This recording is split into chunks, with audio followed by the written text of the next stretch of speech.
I'm a print journo, not a broadcast journo, so first of all, can everyone hear me? Up in the back? Excellent. If you can't hear us at some point, give us a hoy, please. And I'll just remind you guys to bring the microphone quite close when you speak. Thanks everyone for coming out this morning. As Will said, my name's Lauren Novak, and I'm the Education and Social Policy Editor at The Advertiser. And what we're here to talk about this morning is a big part of what I cover, so I'm looking forward to this conversation. I want to thank the panellists, Jack, Catherine, Shay and Clinton. I'm really looking forward to hearing what you have to say. Thank you everyone for coming out here.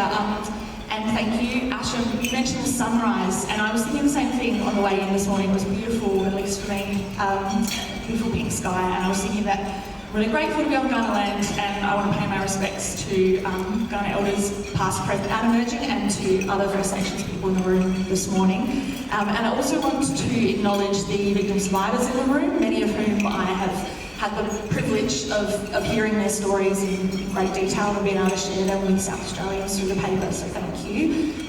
Go easy on yourselves this morning. This conversation brings up some things for you, and do remember that there are plenty of places you can get support, one of them being 1-800-RESPECT, the hotline or the website if you need that. So, I want to set the scene just a little bit, and then I'm going to try and talk as little as possible and let our panellists share their knowledge.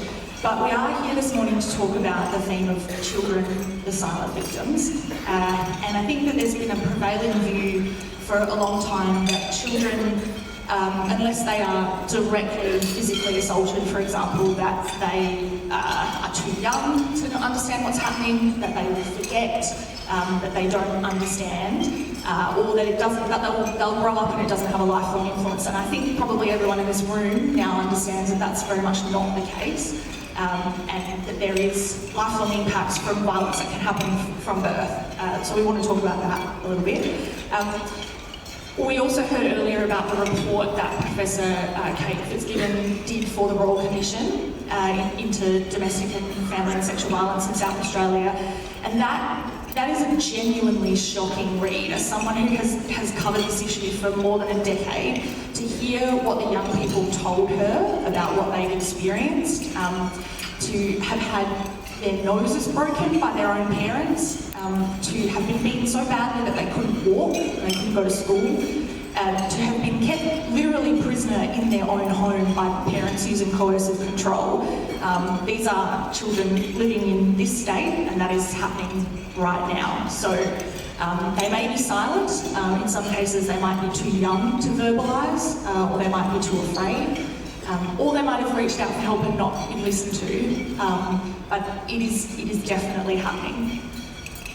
A couple of quick stats, and then we will get into it. We've heard a few of these mentioned already this morning, but DV is the leading cause of homelessness among young people. The latest stats I could find, there are about 34,000 children who sought homelessness services in just 1 year because they were driven out of their home because of domestic violence. Women's safety services in this state say that about 40% of their clients who need crisis accommodation are kids. And right now, we are going to talk about the child protection system. Right now there's about 4,900 kids in South Australia who are living in state care, be that with foster carers or relatives or carers. And in about 80% of those cases, domestic or family violence was present.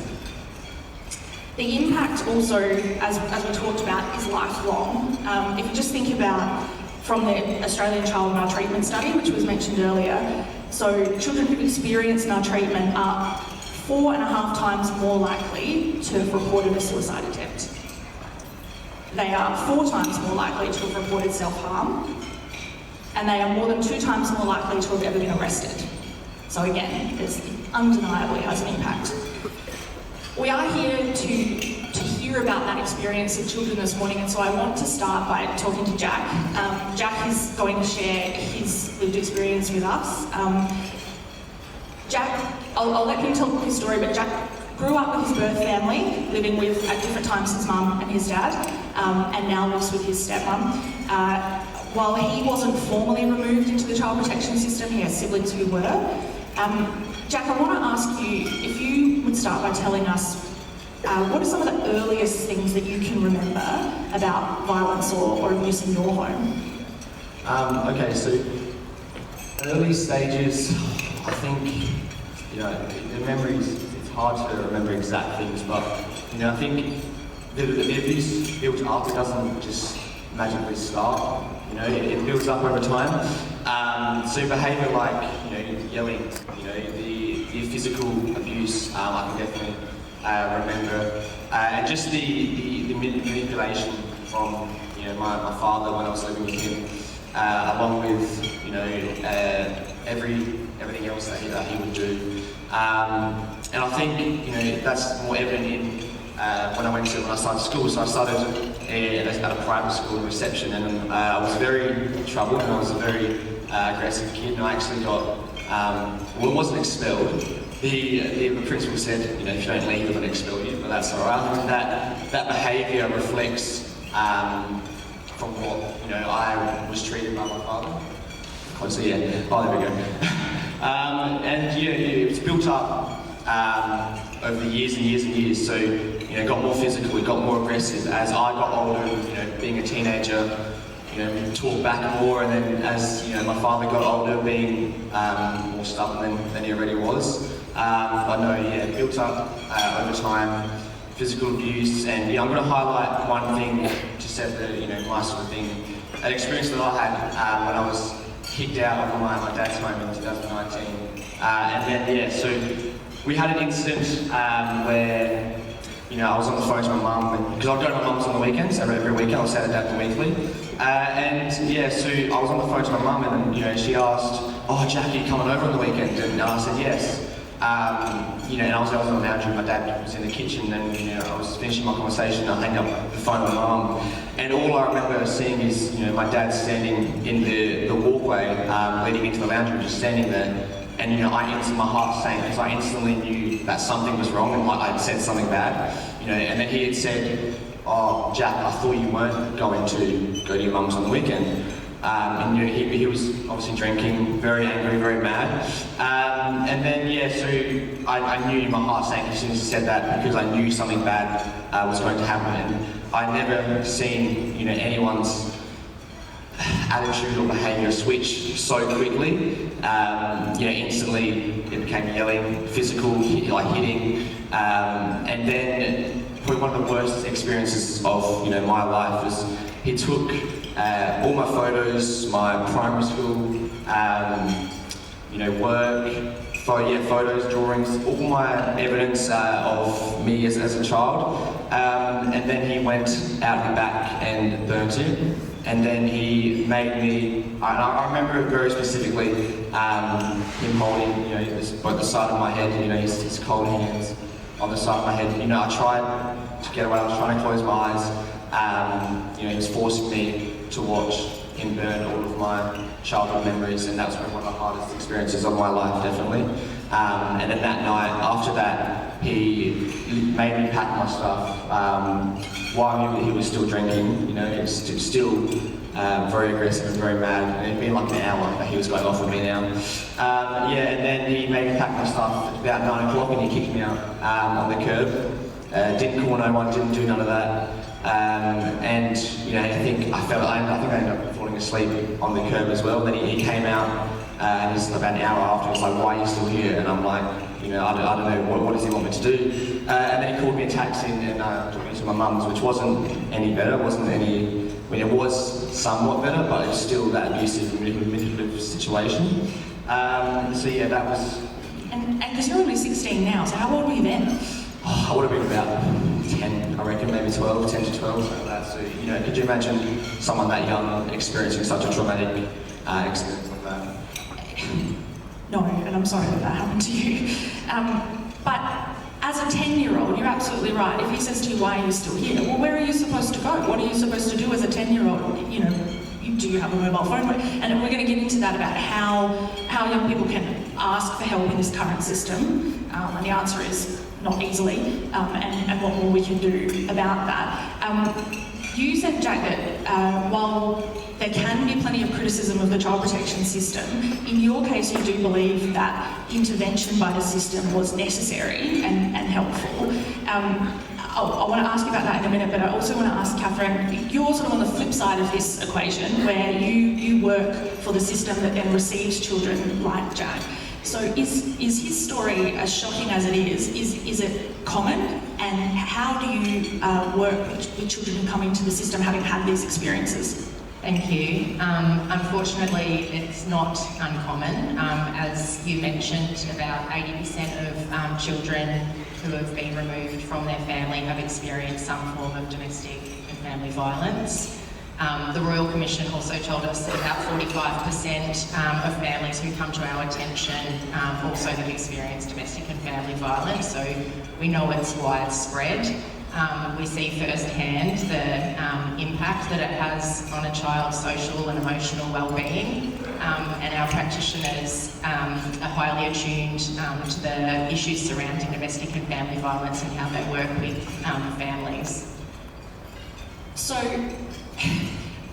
being as common as it is, I suppose the question about how you work with those families, I mean, the department's role is first and foremost to protect the child. So separating a bond between child and parent is about one of the most serious things that a government can do. But in instances where there's domestic violence, that's necessary. What do you need to do on the other side, once you've removed the child from that relationship, to try and help them to process that or to deal with that? Yeah, thank you. I think, our foremost role is about the protection of children, but we certainly don't ignore, the protection of adult victims either. And also part of our role is about holding perpetrators to account. So we work with a family and their community in a holistic way. But we do know those more serious, sort of incidences and accumulation of domestic and family violence experiences may result in a child being removed.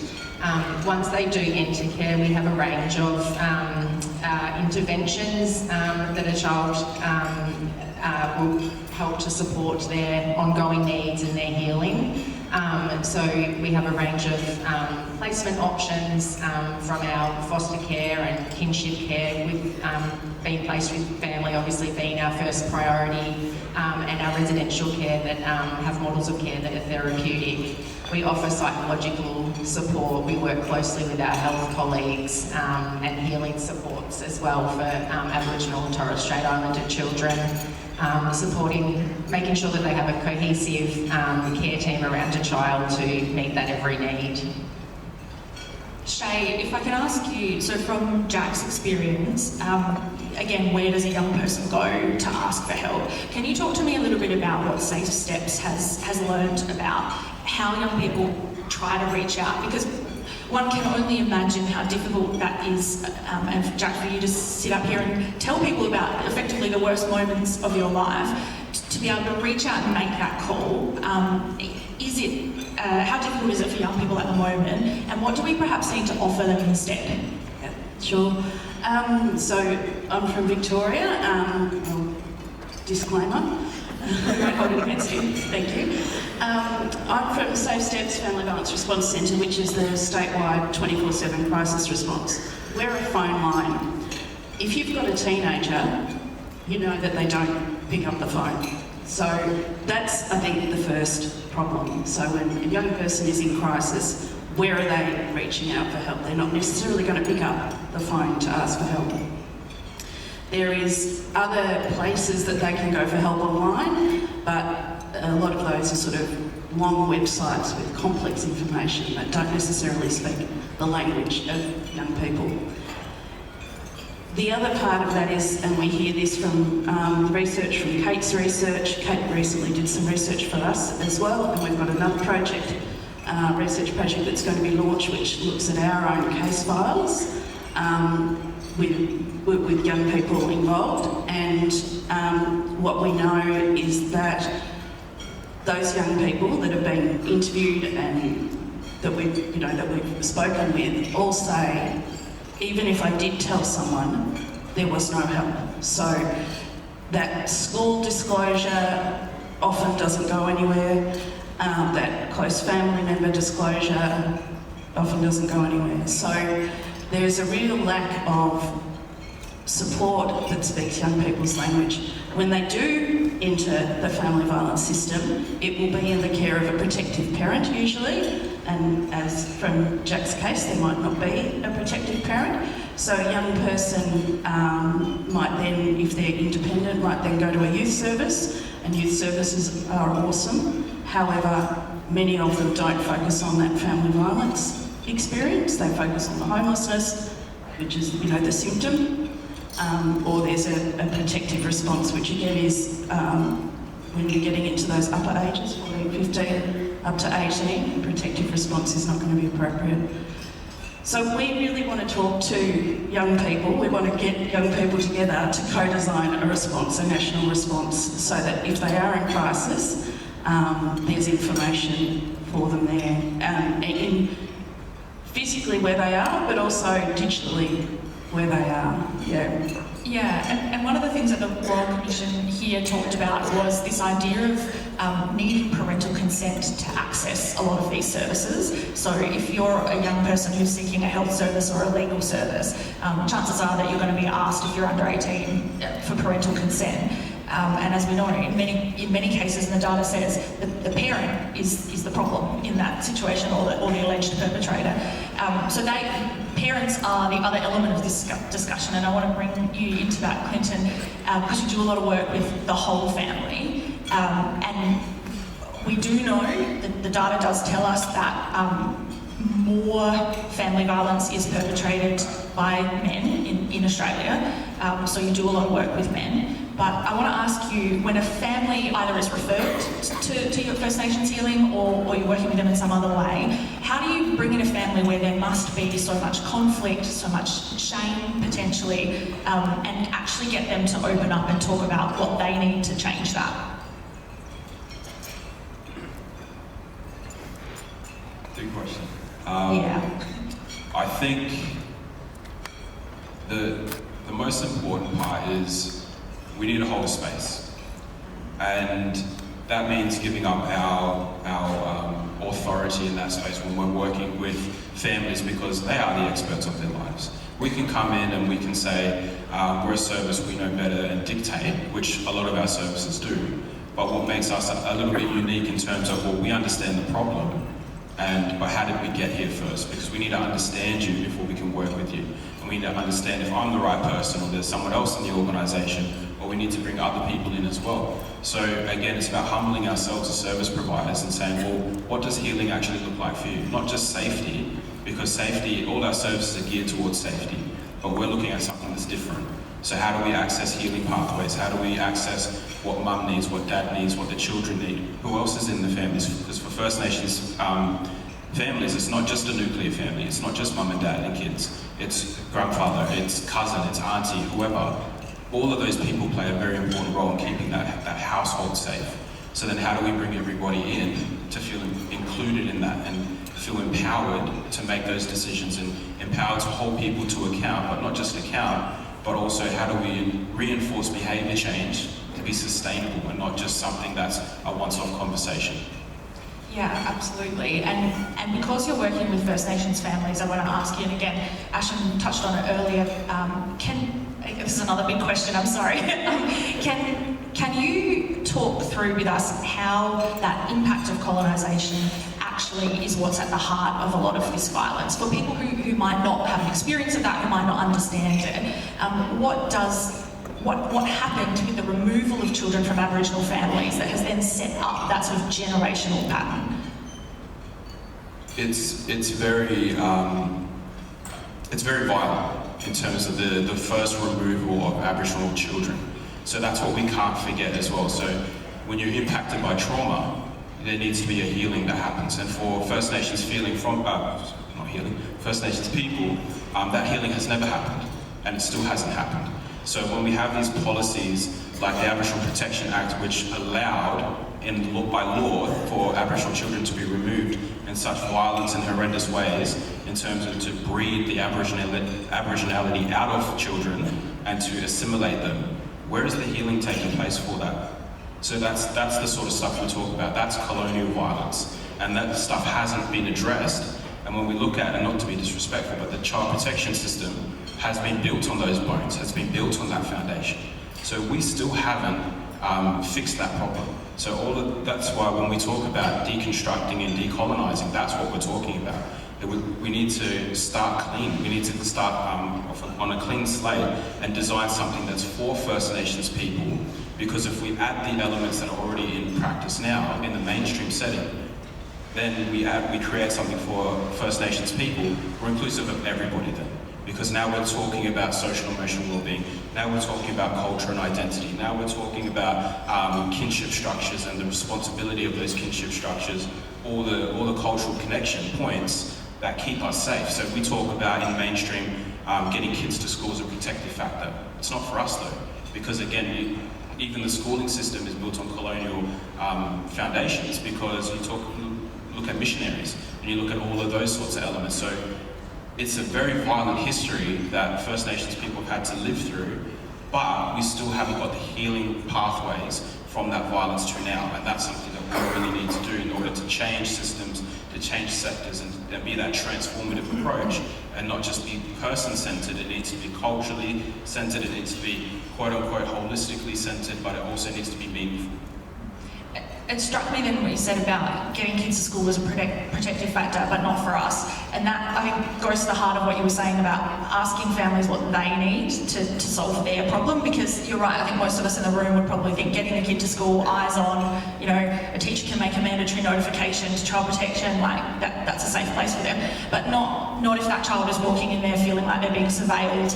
And I don't know, Jack, if you had experiences that you want to share at school about potentially, did you try to talk to teachers about what was going on? How did you find the response? Yeah, so it's hard because I grew up in Wyler. I've only been in Adelaide for about 3 years now.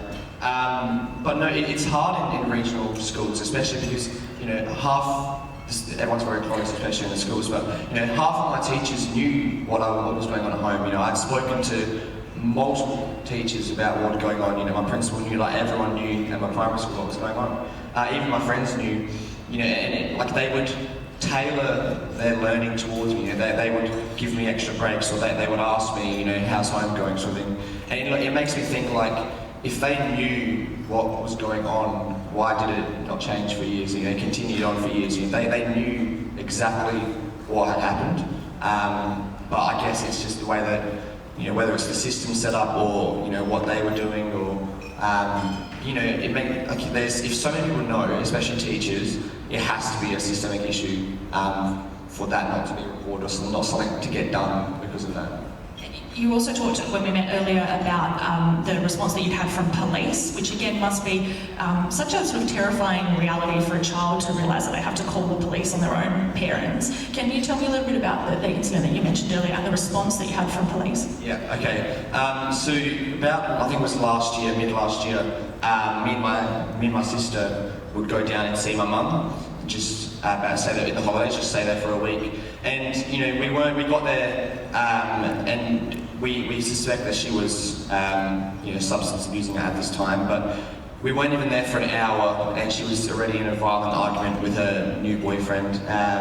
You know, she was the instigator. There was, you know, lots of physical abuse from her, not particularly from him. And, you know, all my siblings were, you know, they were crying. There was visibly, you know, there was so much going on. It was chaos in this house. You know, and I called my stepmom and I was in tears myself, and I was like, what do I do? I explained everything to her. I said, what do I do, you know? And then she said to me, she's like, do you think you need to call the police? And I was like, it was such a hard decision to make, to call the police, as you said, on your own parents. But it was the only option that I actually had. And then, you know, I was forced to call them, and within a couple of minutes, the officers arrived, and I couldn't have asked for any better officers. I think we had two females. They handled it the best way that they possibly could. You know, they arrived, they split us up, they were speaking to us, they were speaking to my mum, and me and my sister decided that we're not going to stay there that night, we need to go back to Adelaide. So they offered to take us to a friend's house and then stay there that night, and then we'll get the bus the next day. So the officers, they were acknowledged, they had the skills and the capabilities to deal with a situation like that, which I'm so thankful for. And unfortunately, it ended up with being, as we were driving off, the boyfriend ran out and said that my mum was trying to self-harm, and then we had to stop. Which me and my sister were in the back of the police car, not arrested. they were taking us somewhere, obviously. And then to sit there and see that and to hear that, have the police officer stop in the middle of the road and sprint out towards the house, and seeing that is forever be ingrained in my mind. The whole time I was in that police car, I was wondering, is she alive? Is she, has she actually, killed herself, or, what's going on? And I think, so the police handled that situation the best they possibly could have. Yeah, and Clinton, when you were talking about healing, so any child that has an experience like that in their childhood, any family, that affects everyone in that family that has that, they're going to need at some point to revisit that, to talk through that. Otherwise, that split in the family is just going to continue, correct? Can you talk to me a little bit about how you see that happen with the families you work with, and how do you get past a parent's shame, if they want to change, a parent's shame about what they've done to their child, to actually get them to make something different? I think for a lot of our families, yes, there's of course shame involved, but they're also victims themselves. So they have witnessed, and now this is normal to them, and that's the problem that we're dealing with. So it's quite easy to say to a lot of the we'll target men in terms of using the violence, but when have they ever had appropriate support for behaviour change, and not just a few weeks of a program, but actually long-term maintenance style behaviour change, and it's not existent. And even if there's men-specific programs out there, it's not well known, and it's not something that is well known in terms of access and being able to quickly go from either next week or week after. So I think for me, it's still realising that these men in particular that use violence were also victims that haven't healed. They haven't been able to express their own trauma and their own experiences in terms of the validation of, yes, they were victims and horrendous stuff has happened to them, but there hasn't been that point of, I don't want this for my children, or I don't want this for my family or my household. And that's the space I was referencing before in terms of, well, what would it look like if you weren't that person anymore? What do you think it would mean for your family? What do you think it would mean for your children? And we mentioned this before, really small reflective questions equal huge impact, because they haven't had the space, they haven't had the people. And Jack, you referenced it before in the other room in terms of, well, you only know what you know. And exactly in that same sentence, you can only be what you can see. So if we don't role model what a healthy dad looks like, if we don't role model what a healthy mum looks like, or you don't have those people in your life, how do you access that? Or how do you aim to and strive to be better if there's no real life person in front of you or in your circle or in your community? That's why that kinship approach is really important in terms of working with First Nations families, because even if it's not within your direct bloodline, within our community, there's amazing people that don't get amplified, but we've got grandmothers that raise 5 or 6 children off Centrelink, but the amount of resources that grandmother's able to pull together, all of those protective factors in what's considered an overcrowded house, that's a protective house, that's a protection house. And those are the system changes that we need to really look at. I won't waffle on too much, but I can. No, you made an excellent point, and I'd much rather you make it than me. But something you said there struck me as being the idea of that intergenerational. You can only parent the way that you had been parented or that you'd seen, and I'm sure a lot of people in the room have had that realisation that there's nothing like becoming a parent to make you reflect on your own upbringing and childhood, and if all you have is an example that's not helpful, and it might have been that was what your parents were dealing with, and we are sort of coming towards the end of our discussion, but Catherine, I wanted to come back to you, because again, if domestic violence and family violence is so prevalent in the cases that DCP deals with, then that issue is too, correct? Can you talk to me about the proportion of families that come where they've had that pattern repeating? Yeah, I think we talked about the numbers earlier, and Shay touched on it, that child protection's, not the appropriate pathways for some of these families. You don't want victim survivors needing to come to child protection to be able to get support. We know in this room, and the Royal Commission told us we need systemic change in terms of the services that are available to support families that are experiencing domestic, family and sexual violence. We have some really great and strong initiatives coming through with some new child protection legislation that will recognise the importance of domestic and family and sexual violence, calling it out as a specific harm type, which we've never done before in South Australia. And that really highlights the experiences of young people as victims in their own right. And will allow us, to be able to sort of capture and recognise that in its own right. As well as really strengthening and legislating our practice with Aboriginal and Torres Strait Islander children and families as well. So we're absolutely taking steps in the right direction, not only in child protection, but I think across the community. But yeah, there's absolutely more we need to do at all of those different levels. Yeah, and I know that we're talking a lot about children today, but obviously parents are so important in that one. As Shay, as you said, it's the protective parent or a perpetrator parent. You need to understand the dynamic in that family. I wanted to just come to you, Shay, for a last question, and we might do a bit of a whip around because there are some fairly important people in the room this morning who set policy in this state, and I think I would like them to hear what you think that they need to do before that very special date of March the 21st next year, when you'll all be heading off to your local polling booth. But you said that Safe Steps have done a lot of research about what young people say, like why they can't reach out. So on the flip side of that, can you talk to us a little bit about what do they tell you that would actually help?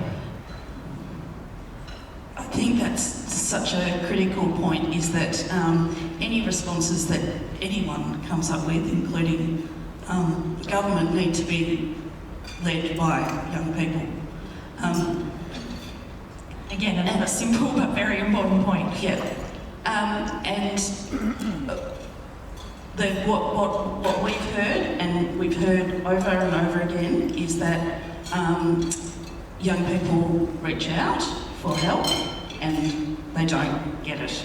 And that is because the system is set up in such a way as it only sees certain people. So this forum today called Silent Victims, I don't think they necessarily are silent. Some are, of course, especially younger children, but we're also aware of them. We also know that it's happening. But yeah, so I think that really listening and really acting on what young people are telling us is just so important. Silent but not necessarily, or not silent but not necessarily heard. Yeah. Now, Jack, I want to finish with your thoughts. So I'm going to start with Clinton, and this is not a what's the one thing that's going to fix the system question, but what's the one thing that you would like people this morning to sort of leave going around in the front of their mind and get them to think about? And the rest of you should probably prepare your answer for that same question. It's so complex. But in terms of simplicity, look at people like Jack. He's exceptional, but he's not, what's the word? He should be the standard of what young people look towards in terms of being lived experience. So what he's doing is not unattainable, and he's role modelling such high expectations, and so he should. He's a great young man. And when I look at the context of my work, we look at Aboriginal leaders who have lived extraordinary lives. I'm privileged to be in this space because my mother has role modelled a lot of the work that I have then taken up and learned from. I've had Jack told me I'm not a young person anymore, so I'm 34 soon. But I've had the privilege of 34 years of learning from that woman, and it's not the exception, it's the standard. That's the word I was looking for before. It's not the exception, it's the standard, and that's what we need to look at when we look at our systems. We're always quick to look at Aboriginal elders as knowledge holders and people that can teach us so much, but that's not the exception, that's standard. And we need to look at that, and how do we embed standard across universal access for First Nations people, First Nations people, I keep saying my workplace, condition. But what I'm saying is for First Nations people's services, whether it's in the domestic and family violence prevention sector or space or whatever, but we got to stop looking at, when we say Aboriginal and Torres Strait Islander, we got to stop with that deficit language. We've got to stop with that, or it's complex and I just did it myself. Because again, we're so conditioned in this space to do it. But what are the strengths of our people? What are the strengths of protective factors? And if we look at parenting, that is the #1 protective factor for any Aboriginal family, because you have the layers of storytelling purely as a parent, being able to tell a story in terms of not chastising your child, but referencing something like how we do in terms of this indirect conversation. So you don't get the confrontation, you don't get the feeling of shame. It's all of those different things of how do we work with people and not so much challenge to embarrass or challenge to make them feel uncomfortable, but challenge them to learn and want to grow and want to be better. I think we're so close to potentially getting it right. It's just that we're so close to getting it right. It's just that approach that needs to change slightly. And again, it can be so small in terms of just the way we engage. And if we engage with narrative approaches and narrative concepts, the transformation between the families that I've worked in the past is huge. Challenge to learn, I like that. That's something that I'm going to take away from that. Shay, Safe Steps gave evidence to the Royal Commission. Was there something in particular that we could learn from Victoria, for example, that we should be thinking about? We had a Royal Commission 10 years ago, and we are still in Victoria struggling to prioritise children and young people. So our Royal Commission said we needed to do that.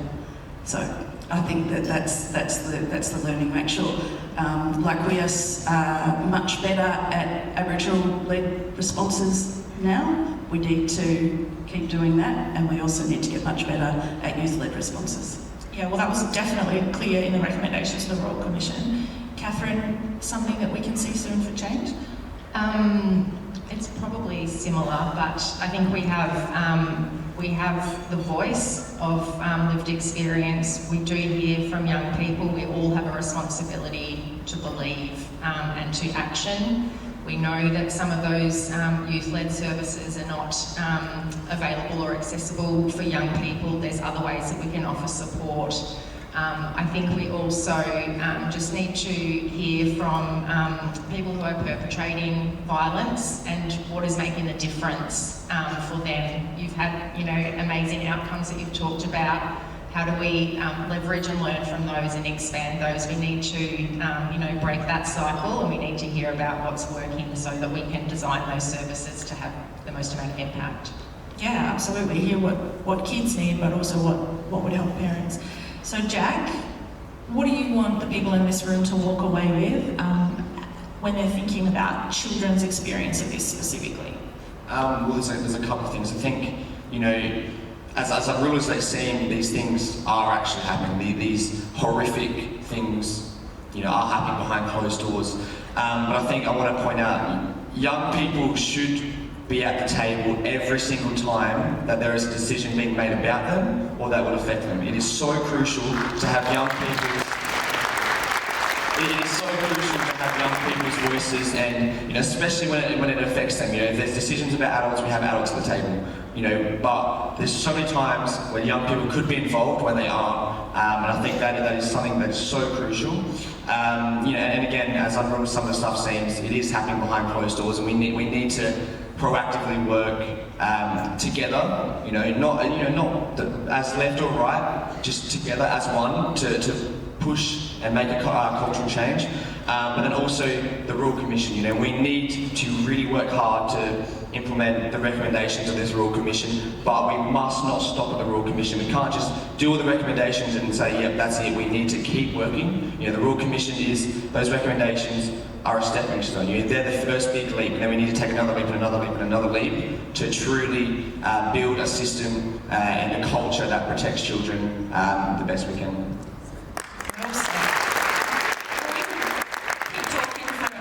Time, but I want to thank everyone this morning for their attention, for coming out this morning and for their support for our panellists, Jack, Catherine, Shay and Clinton. Thank you for your time and for sharing with me. I hope that everybody takes that into their day. Thank you.